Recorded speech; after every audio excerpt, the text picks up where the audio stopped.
there's something special here. And I think a lot of people have recognized it and lived it. I meet people everywhere who come up and who will talk about their 2 weeks at Summit or how Summit changed the life of their student, their son or their daughter, how Summit brought them back from the brink of atheism or, rebellion or something like that. And again, none of these are guarantees, but there has been several decades of God's faithfulness to this place that needs to be recognized, and it's really cool.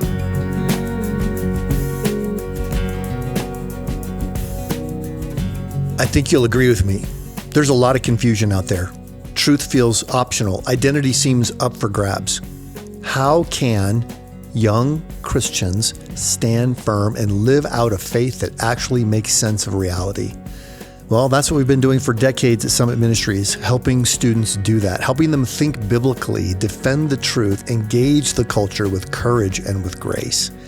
And today, John Stonestreet, the president of the Colson Center and a longtime Summit faculty member, is going to join me just so we can share reflections about how Summit shapes the next generation of Christian leaders. He's even going to tell the story about how he has a wife because of Summit and the experience that his own children, now second generation Summit grads, have had at Summit.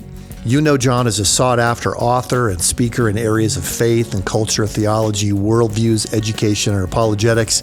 If you're not already following the Breakpoint program, which is daily, you can get that coming to your email. You can hear it on the radio, I think 1,400 different stations. And this new documentary that the Colson Center and John have developed in conjunction with Focus on the Family, this thing called Truth Rising. You definitely want to check that out at truthrising.com. But let's welcome John Stonestreet to the Truth Changes Everything podcast. Hey, John, welcome back to the show.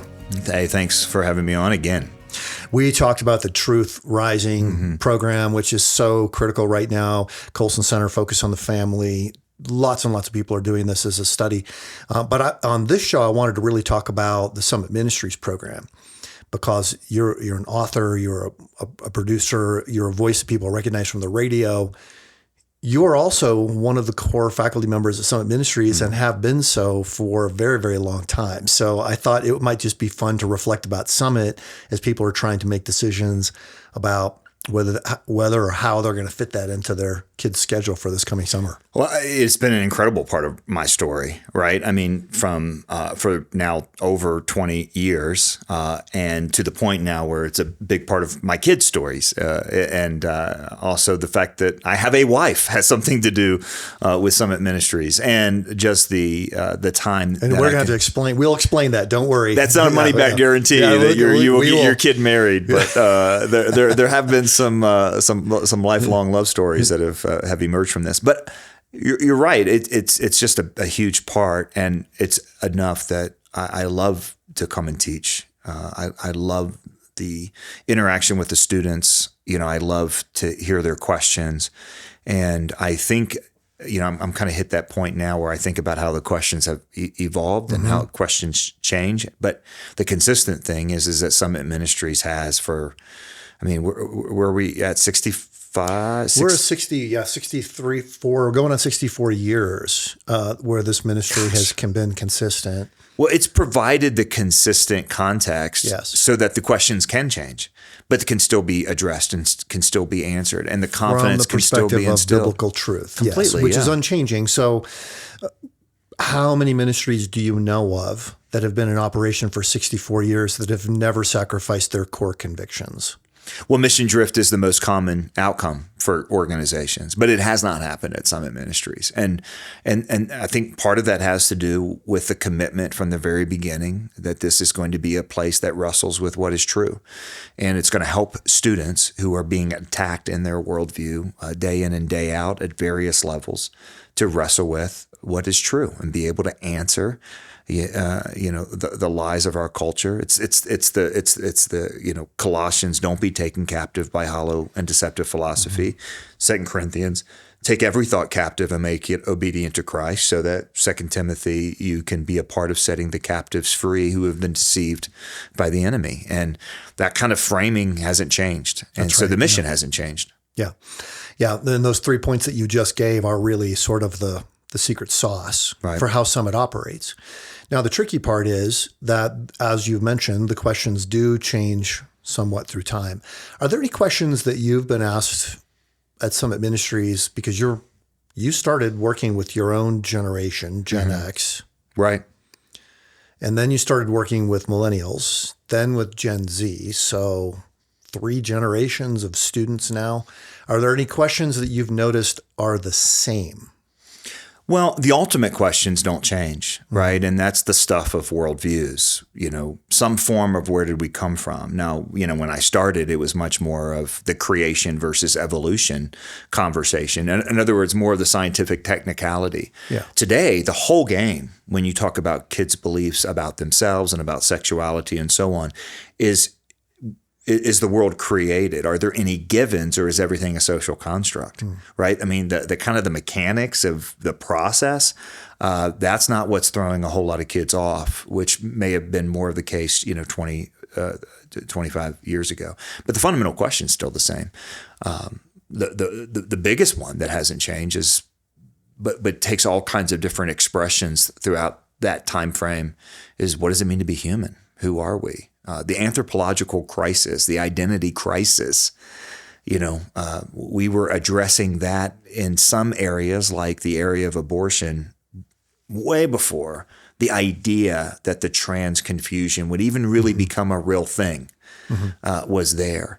But because not only Summit Ministries is built on a commitment to truth, but built on a commitment to the understanding of truth being applicable to everyone, it's been able to answer those questions. It's an incredible network as well of thought leaders, of speakers, of communicators who can do the deep intellectual stuff and can also, the kids love it. I remember I'm still amazed, but the very first time I realized, this is a program where students sit in class for like 7 hours a day for 2 weeks and they love it.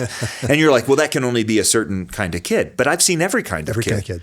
The knucklehead, the intellectual, the Ivy Leaguer, the super sheltered, student. We've seen them all, and they want to be taken seriously. They want to ask questions, and they want to be challenged. And that's, I think, why it's been successful for so many different kinds of people who have, on the surface, different questions, but they're really pointing to that ultimate question: what's true and how do I know? Yeah, that's right. Well, the personal aspect of it that you mentioned is something super significant, because you could watch a lot of videos on YouTube, but it would never add up to the experience that students have at Summit. And it's largely because of the influencers, the mentors who are here. I mean, Ron Hutchcraft said, a kid will gravitate to the oldest person in the room who will take them seriously. And what you have at Summit is all of these world-class thinkers who've written books, who've debated on campus, who are in the arena showing up to hang out with 200 students and take them seriously. That inspires curiosity and a learning spirit in virtually every student who comes here. Yeah, I'm just thinking of names of students from the past. I remember a conversation with another Summit faculty member, and I'd come here earlier that week, and I knew that there was a teenage girl here who was the daughter of some friends and who was really struggling with her faith. I think at the time she was second year in college and starting to have doubts. She was at a state school. And so I really cared about, getting to know her and meeting her specifically. And I was able to do that on the first day. And then I saw another Summit faculty member at dinner that night. He hadn't been here but just a day or two. And I said, hey, make sure you talk to, and he goes, and he named the girl's name, right? Yeah. And he said, I just had lunch with her, and like the first day, I'm like, how did that even happen?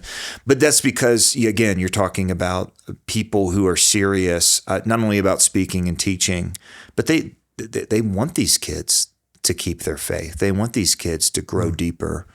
They want these students to be champions, for Christ. And I think of just the long history of the people who have spoken here in the years that I've been here. And I mean, they're all that same. They have that commitment. And if they don't have that commitment, they don't come back. But if they have that commitment, they're investing in the students. And I've often told parents that part of the secret sauce they're not going to remember everything they hear in the 2 weeks, but they know that there are smart Christians who have thought through these things and will take me. And just having that knowledge will keep kids in the game of the faith longer than if they think, oh, everyone's just trying to hide from the hard questions. Yeah. Yeah. Well, that's the thing when a student goes off to college. Well, my professor wrote a book on this. I guess I have to believe them. Well, when they come to Summit, well, every single speaker at Summit has written books. And so, my professor has a doctorate. I've taken him, well, most of the professors at Summit have doctorates too. Mm-hmm. So they stop being intimidated by this messaging that they receive on campus, which is if you don't end up believing the way we do, then you're not as smart as we are. Right.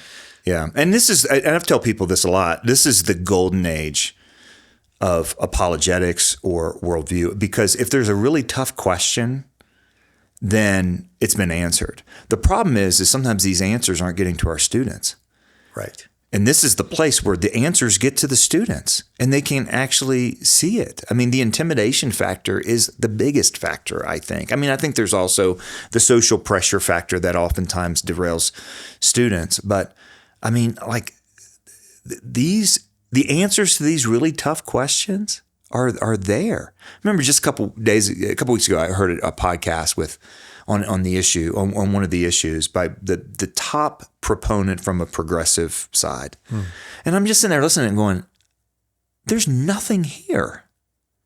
How have so many people been deceived by there's nothing here? And part of it is in a Christian context, we don't always wrestle with these topics. Part of the issue is students don't know that the answers are there. And so I just think it's so unique. There's no place like Summit. There really isn't. No, I agree with you. I attended as a student myself when I was just graduating from high school and trying to decide would I continue being engaged with the church and with my faith or not. And most young people decide that they won't be. But when you look at Summit Ministries students, instead of 70% walking away, you have something like over 90%, even 10 years later, who say, I am staying strong in a biblical worldview. We're nerdy enough to study all these things, and but you have to stay in touch That's with amazing. tens of thousands of them. So we know that. But I want to ask you a couple of questions just personally about Summit's impact on your life. You mentioned earlier you would not have a wife if it not been for Summit. A lot of people are like, what did he mean by that? I need to hear the rest of that story. That seems kind of important. And then I would like to hear about your experience of Summit as a dad, because your two oldest have attended Summit Ministries as students, and one has actually been involved on the staff and intern side. Yeah. Well, my engagement with Summit did not start as a student. I was a graduate of a Christian college where Summit began to host programs, and you were leading those programs, and that's when you and I first met. So I started out on the staffing level, but I just was amazed by what I saw, because I didn't have those kinds of friends in high school that were that serious about the faith, that were willing to ask the really hard questions and that sort of thing. And then, that's a big part of it is, there are other students who care. There are other students who are willing to take the time and ask these questions. So I thought that was pretty remarkable, and, worked leading activities or whatever for a couple years. And, one of the individuals who had come through the Summit as a student and then came back to work on staff was Sarah. And, it just was that we met and we married. But what's interesting is, and the rest is history, I guess, as they say, but, there's a lot of couples that meet that way, on the staffing level or the adult side. But yeah. No, we're not promising to be Match.com for Christians. But there is something to what you're saying. I don't want to downplay it. You make lifelong friends here, because once you get here, you realize, wow, only people who really want to love Jesus, figure out how to love Jesus, want to get answers to the hard questions, believe their answers to the hard questions, orient around a biblical worldview, love their country, and will end up in these staff positions. And so that's quite a selection process that you've already gone through just to get to that level. Yeah. And again, no one's pressuring anybody or matchmaking or anything here, but there is something that happens when you are in an environment where you can look to your left and look to your right, as I think Tommy Nelson once said, and look who's running that race too, who's running nearby, and invite them to run the race with you. And that really was the story, I think, for me and Sarah. But there's also something here. I mean, what I teach on here at Summit every summer is that marriage is a good thing. I don't talk about how to do marriage, but you have to understand that every single voice in our culture is telling young people that marriage is either irrelevant, easily replaceable, optional, or needs to evolve to accommodate our new sexual ethics. So basically what we have done is we've replaced marriage, we've ended marriage, we've done and so there's not a valuing of marriage. So when these young people just come in here, oh yeah, you want to have children? That's a good thing. You want to get married? That's actually a good thing. Brad Wilcox talks about marriage being seen as a capstone. Like once I've done all the grown-up stuff, then I'm going to get married, and how different that is than seeing marriage as a cornerstone of something that you build a life together. So, listen, again, not a money back guarantee. I don't want to put someone in a bind by saying, we match them up, but that is something that's taken seriously and seen as a good gift of God, as opposed to a tool of the patriarchy or whatever else, which the kids often experience. And you make friends during those times that can last for the rest of your life. Yeah. So a student staffer, female, I met in 1983. We're still friends to this day. Someone I met in 1984 on the Summit staff, we're still friends to this day. The guy who was the night watch when I was a student at Summit Ministries, he and I have been corresponding back and forth quite a bit. Wow. Isn't that crazy? Because that was 40-something years ago. I mean, it's a long time to walk with other people in the truth. It is. And that speaks to the history. That speaks to, what organization is still doing the same thing mission-wise after 62 odd years. There's something special here. And I think a lot of people have recognized it and lived it. I meet people everywhere who come up and who will talk about their 2 weeks at Summit, or how Summit changed the life of their student, their son or their daughter, how Summit brought them back from the brink of atheism or, rebellion or something like that. And again, none of these are guarantees, but there has been several decades of God's faithfulness to this place that needs to be recognized. And, That's right. And it's really cool. Yeah. And it was enough that for me, it was, like, hey, this is something that's going to be part of my kids' experience. Yeah. So your two older children have had a Summit experience. Yeah. And that third's probably lined up this year or next year. So, it has been an important part of that. And, my poor kids, they have me as the dad. So we're having, they're rolling their eyes about talking about worldview because they hear it all the time. My 8-year-old son makes jokes about, and I'm like, you're too young to be sarcastic. I don't know where he gets that. But to have other voices, other faculty, and being able to wrestle with it. They're all, they're all, wonderful and smart kids, but I know the voices at Summit are going to be in line with what Sarah and I have tried to teach. But there's also a place where, in the role that I'm in, the ministry that I'm in, they need to have a place where they can ask hard questions and they can express doubts that they have and they can disagree. And we try to do that at home, but this is has been a great addition to that. I know there'll be a lot of people who are watching or listening right now thinking, well, this sounds really great, but I looked at your website and the price tag that's a lot. That's a big commitment for a family. Why did you make that? Why did you do that? What is it? What is it going to be? Even if you have financial aid, it's still a lot of money, and there's an airplane ticket that's involved for a lot of people. What do you say to those parents?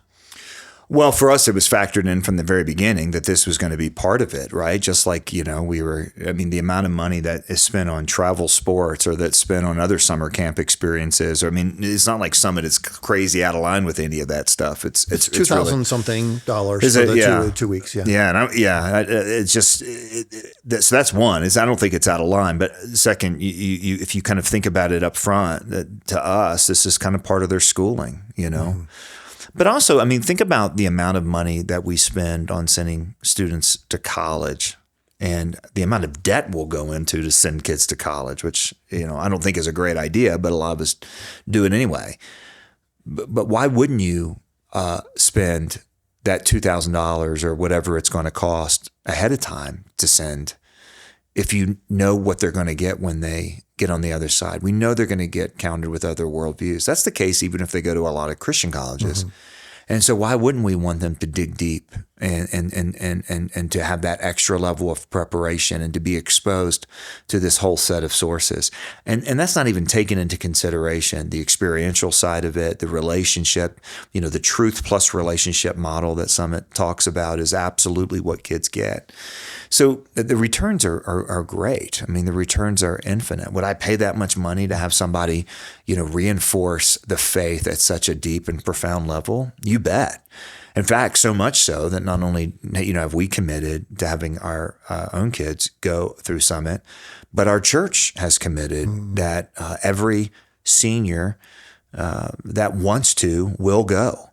And that's an investment that the adults have made. So the parishioners everybody, and it's not a huge church. It's a commitment where you've got a lot of people who are like, we got to put our finances toward this. No, that's right. Yeah. And we'll have, 4 or 5 a year. So that's the level of the commitment for a pretty small church. Yeah. And they're just committed to it because they've seen the importance of it. And they've also seen what it's done for the students that are in the young people that have grown up in the church. Yeah. Yeah. Well, I think there are a lot of people who say, well, I'm a grandparent.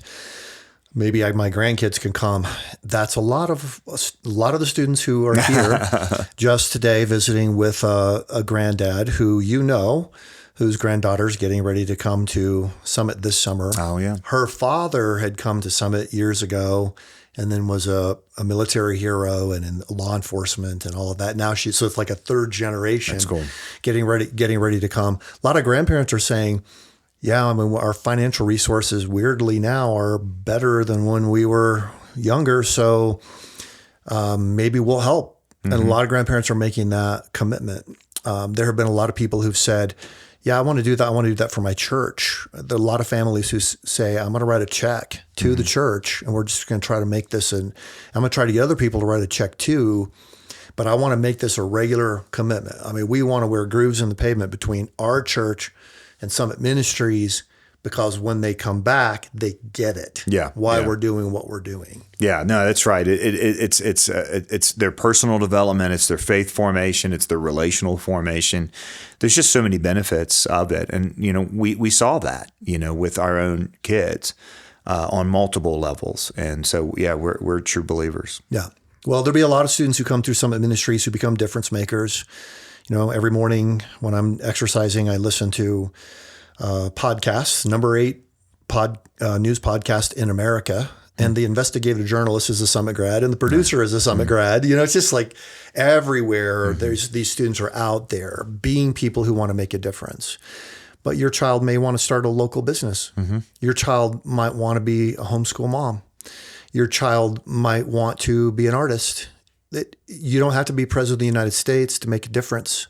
Mm-hmm. You can actually benefit from a program like Summit that builds you into the kind of person who transmits godly values yourself from generation to generation. Yeah, no, that's right. That's the idea that the Colson Center is centered around, that culture is just not what happens in D.C. and Hollywood. It's wherever people get together, and God made us cultural creatures, and that means Christ saved us to be culture makers, and so that's the math. I think the calling part of it, too, has been an interesting thing that's emerged as an important part of Summit. In other words, it's not just defense. There's a lot of defense that takes place. Know these bad ideas and know why they're wrong. But there's also something that's held up about the beauty of truth and the beauty of truth lived out that is there. And I think that is something that's exemplified in the service of the staff to the students. Something that, when these very well-known speakers, you have such an amazing lineup here, are willing to give their lunches and to give their extra hours and to stay around and ask questions. All of that stuff communicates a servant-minded, others-focused, truth-oriented reality that Christianity is. And I think you add it all together, it'd be hard to kind of reduce it down to just its parts. Some it's more than the sum of its parts. And I think that is evidence that God has been a part of this project from the beginning and continues to bless it in pretty incredible ways. Yeah. Well, when students come to Summit, they're learning, as you mentioned, a lot of the big cultural issues of the day, but they're really learning how to process it from a biblical perspective, which means they need to understand what the Bible is. Mm-hmm. They need to understand how to read it well, how people read it poorly, and the mistakes that can lead to. So a lot of young adults right now are saying, I'm really intrigued by the Bible. I don't know much about it. Well, this is the place where they can come and understand not only what it means, but how it applies to other areas of life. And then there are a lot of students who have been telling me lately, I really just can't stop thinking about Charlie Kirk. I had one student say I only agreed with just some of what he said, but I can't stop thinking about it because I want to be that kind of person. I want to be the person who knows what I believe and who's courageous enough to stand for it. Mm-hmm. And Summit is that place. Well, listen, there are other apologetics programs. There's other books you can read. But again, there's nothing like it. There's nothing that puts it all together like Summit does. The experiential aspect of it, and especially that generation that tends to get lost. There's a lot more programs for younger teenagers, but when you talk about 16, 17, 18, 19, 20, 21, 22-year-olds that are all together, it's a great. I've always loved the fact that Summit didn't kind of cut off at 18-year-olds like the government, as if the government kind of came across this brilliant new sociological, because it doesn't work. That older group looking at college students and putting them together. I've often wondered how much has just the fact that these 16, 17-year-olds that are headed into this kind of level of independence, whether at school or at work or something like that, just having seen faithful, committed, thoughtful, serious, but brilliant and strong and talented, students just a few years older. Even that just adds something to their life and gives them a vision for the kind of people that they can be. I think that's really true. It's kind of the picture I get in my mind is that there's sort of a window that opens in that time of life because you're going through a transition period, and transition periods in life, your heart is softer, right? When you go from one school to another, you move to a different town, when you are getting ready to go off to college, when you graduate from college, when you get married, people who end up getting a divorce or they have to change careers, or all of those times are windows where your heart is a little bit more open. And that window of 16 to 22 is so mission critical. Yeah. You're making huge decisions, right? Where you're going to spend, what context you're going to be in, where you make even more significant decisions, right? There's identity formation that happens at such a level. And there's a culture that is targeting that age group for deception. Yeah. And you're right. It's just absolutely a critical age, and so much is determined, by that.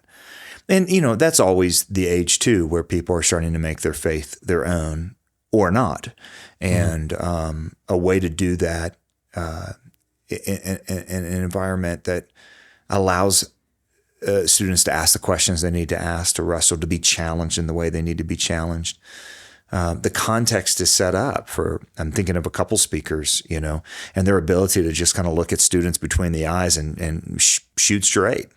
And, this isn't a pat your head, everyone's a leader kind of happy clappy sort of thing. We do believe that everyone has leadership capacity, but it has to be rooted in substance. It has to be rooted not just in style not just in will, but actually in substance. And they begin to desire that substance after a while, which is fun to watch. Yeah. Because they'll say to the professor, look, shoot straight with us here. Don't mess around. Yeah. Because we're heading out into a real world, and it's a battle, and we now know it, and we want to be ready. Yeah. It's a great history. You've done a great job, leading this organization now for, you at 10 years yet? 15 years No, this are you year. serious? 15 years this year. Is it 15? Yeah, it'll be 15. My 15th I mean, it makes summer, sense. 15th summer as the head of the program here. right. And of course, you and I have been doing these programs out east for a long time. So, we've got a long history here. Well, we're talking about the Summit Ministries student conferences. These programs, unfortunately, are not infinitely large. I mean, and what makes them good is that it's 200 or fewer students at a time, but that means there aren't an infinite number of seats. So by the time you're watching or listening to this, the program is going to be half full for the summer.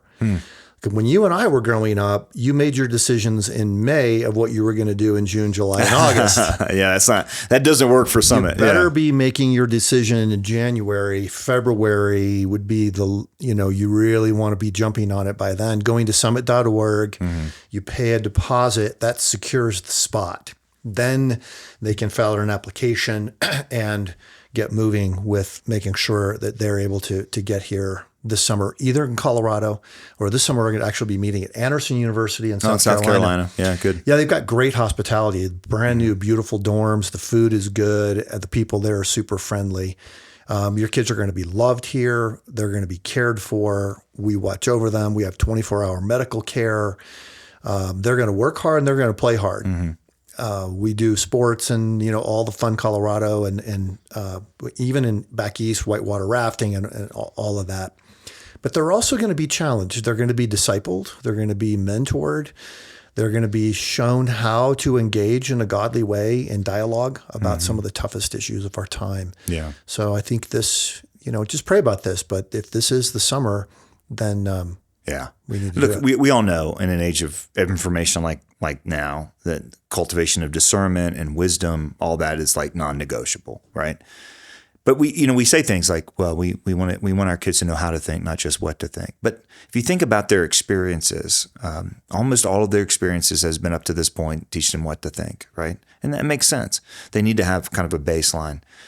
But at Summit, teaching them how to think and what to think with and how to approach issues and how to, that their answers are out there. There's just a maturity in thinking that takes place. It's remarkable to see it happen in 2 weeks. That is just unique. And, that's why for us, it was a no-brainer. We want our kids to experience that too. Yeah. Well, I'm super proud of you, John, everything that you do. And I love listening to your show. If you're not already listening to Breakpoint, you want to be sure to be listening to that. You can get the transcripts sent to you by email too. Yeah, that's right. So if you miss it, and as long as you signed up with the email, then you can still get it.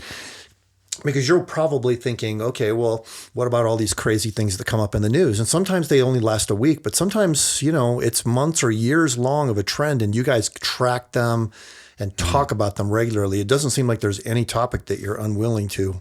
No, I mean, sometimes the loud topics aren't important, and sometimes the quiet topics are really important. And so, we try to discern that out. But yeah, there's not a single square inch, Kuyper said, where Jesus Christ, who's Lord of all, does not claim that's mine.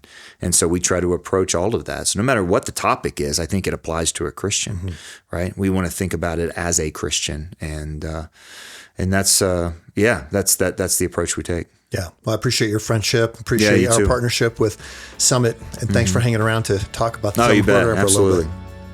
Thank you to my guest, John Stonestreet, for coming on the show. You can go to colsoncenter.org to find out more about what John's up to, and also truthrising.com to find out more about the course that he and I discussed briefly in that episode. You've been listening to a podcast that is sponsored by Summit Ministries. At Summit Ministries, we walk alongside the rising generation and the adults who invest in them so they can know God's truth and confidently live out a biblical worldview. We've got a lot of resources to help you, including summer programs that are coming up for 16 to 22-year-olds that can absolutely change their lives. All of that information is available at summit.org. Thanks for joining us, and we'll see you next week.